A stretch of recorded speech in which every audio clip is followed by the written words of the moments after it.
नमस्कार। चलिए आज बात करते हैं भारतीय लोकतंत्र की बिल्कुल जड़ों की, यानी पंचायती राज की। देखिए, ये सिर्फ एक सरकारी सिस्टम का नाम नहीं है, बल्कि ये इस सोच पर आधारित है कि असली ताकत, असली फैसले लेने का हक लोगों के हाथ में होना चाहिए। तो आइए इस कमाल के आइडिया को थोड़ा और करीब से समझते हैं। आज हम इन 5 हिस्सों में अपनी बात करेंगे। सबसे पहले समझेंगे कि भई ये पंचायती राज आखिर है क्या। फिर देखेंगे कि इसका इतिहास कैसा रहा है। इसके बाद इसकी पूरी बनावट को समझेंगे, मतलब ये काम कैसे करता है। फिर झारखंड का एक उदाहरण लेंगे और आखिर में सबसे जरूरी बात कि इससे हमारे लोकतंत्र को क्या-क्या फायदे हुए हैं। तो शुरू करते हैं सबसे बुनियादी सवाल से, आखिर ये पंचायती राज है क्या और इसकी जरूरत ही क्यों पड़ी।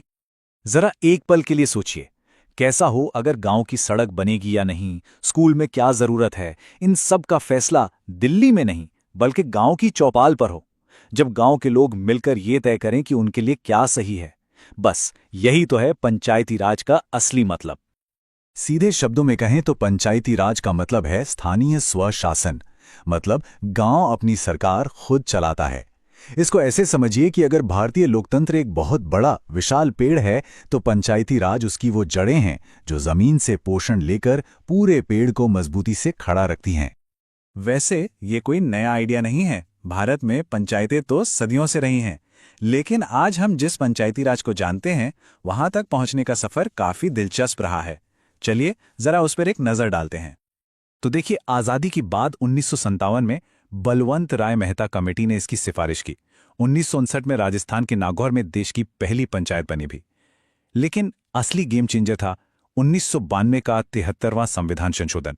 इसी संशोधन ने पंचायतों को सिर्फ एक कागजी व्यवस्था से उठाकर असली संवैधानिक ताकत दी, जो 1993 से पूरे देश में लागू हो गई। अच्छा, तो अब ये समझते हैं कि ये पूरा ढांचा काम कैसे करता है। इसे ठीक से चलाने के लिए 3 लेवल पर बांटा गया है।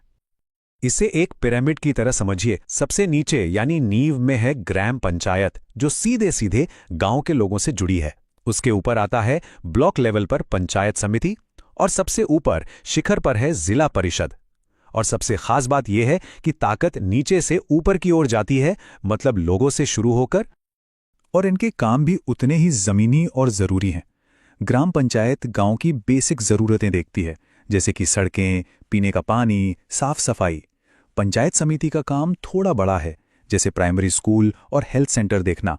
और जिला परिषद इन सबके कामों में तालमेल बिठाकर पूरे जिले के विकास का प्लान बनाती है। तो चलिए अब थियरी से थोड़ा प्रैक्टिकल की ओर चलते हैं। देखते हैं कि जमीन पर, जैसे कि झारखंड राज्य में, पंचायती राज असल में कैसा दिखता है और कैसे काम करता है। पहले तो ये जान लें कि ये व्यवस्था सिर्फ 1-2 राज्यों की कहानी नहीं है। ये पूरे भारत में फैली हुई है और झारखंड इसका एक बहुत ही जीवंत उदाहरण है। झारखंड में पंचायतें वहां के स्थानीय संसाधनों जैसे जल, जंगल, जमीन को संभालने में बहुत अहम भूमिका निभाती हैं। सरकार की योजनाएं आखिरी इंसान तक पहुंचें, ये सुनिश्चित करती हैं। और सबसे जरूरी, ग्राम सभा की बैठकों के जरिए ये पक्का करती हैं कि विकास में हर एक की आवाज शामिल हो।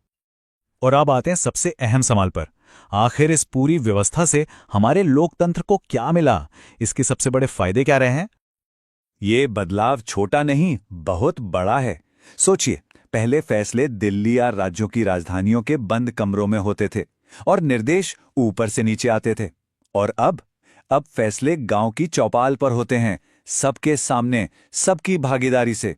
सत्ता को केंद्र से निकालकर लोगों के हाथ में देना, यही तो इसकी असली ताकत है। इसके फायदे बहुत गहरे हैं। इसने लोकतंत्र को सही मायनों में जमीनी बनाया है। सीटों में आरक्षण की वजह से महिलाओं और पिछड़े समुदायों को नेतृत्व करने का मौका मिला है। अब विकास गांव की जरूरतों के हिसाब से होता है, ना कि किसी ऑफिसर की सोच के हिसाब से। और जब सब कुछ आंखों के सामने होता है तो सरकारी काम में पारदर्शिता अपने आप बढ़ जाती है। जरा इस आंकड़े पर गौर कीजिए, 14 लाख, जी हां, 1.4 मिलियन। ये संख्या है भारत की पंचायतों में चुनी हुई महिला प्रतिनिधियों की। ये दुनिया में किसी भी देश के स्थानीय शासन में महिलाओं की सबसे बड़ी भागीदारी है।